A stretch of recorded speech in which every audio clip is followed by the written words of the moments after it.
विनोद दत्ता साहब का स्वागत करते हुए डिफेंस एक्सपर्ट के तौर पर। विनोद दत्ता साहब, आपको भी गणतंत्र दिवस की बहुत सारी शुभकामनाएं। 10:30 बजे से कार्यक्रम का आगाज होगा और आपकी भी नजरें होंगी। तो आज सबसे ज्यादा आप किस बात का इंतजार कर रहे हैं? परेड के दौरान बहुत कुछ नया इस बार गणतंत्र दिवस के मौके पर देखने को मिलेगा।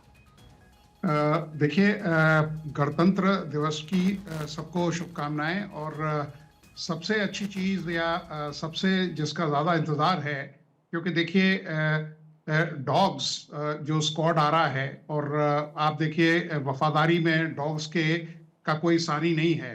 और हमेशा से सेना में ये ऐसे कैनाइन वॉरियर्स हैं जिन्होंने हमेशा सैनिकों का साथ दिया है।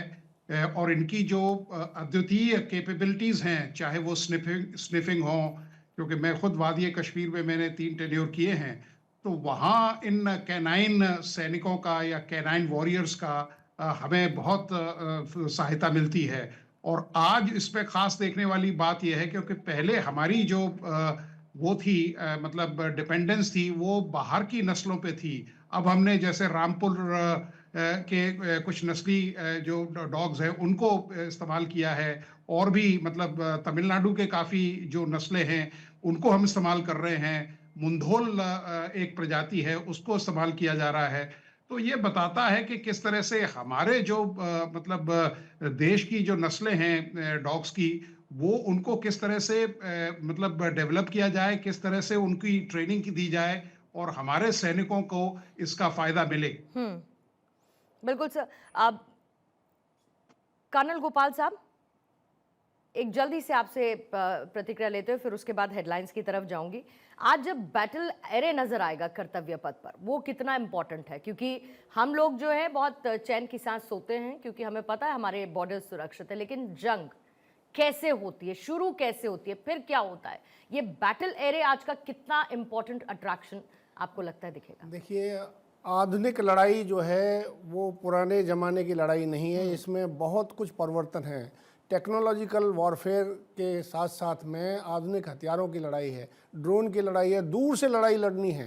तो उसके लिए आपको स्पेशल फोर्सेस की आवश्यकता है। जैसे भैरव बटालियन की आप बात कर रहे थे, भैरव बटालियन जो तमाम हमारी जो है आर्टिलरी या सिग्नल्स या इंजीनियर्स उनसे निकाल करके, या स्पेशलाइज्ड लोग निकाल करके, स्पेशलाइज्ड ट्रेनिंग करके, स्पेशलाइज्ड इक्विपमेंट दे करके उनको इस्तेमाल किया जाएगा, जो कि अंदर जा करके कार्रवाई कर सके। और ख़ासतौर से वेस्टर्न फ्रंट पे आप देखते हैं जिस प्रकार से पाकिस्तान हमारे खिलाफ कार्रवाई करता आया है, कर रहा है, और आतंकवादी हरकतें करने से बाज नहीं आता। तो ये ज़रूरी बन जाता है कि एक स्पेशलाइज्ड जो हमारे SF है, जैसे मैं पैरा SF कहिए या स्पेशलाइज्ड फोर्सेज हैं, उसके अलावा भी इनकी जो है क्षमता उससे भी थोड़ा बढ़ करके आगे हो जाती है। उसके अलावा जितने बार भी हमारे इक्विपमेंट हैं, उन इक्विपमेंट को इस्तेमाल करना।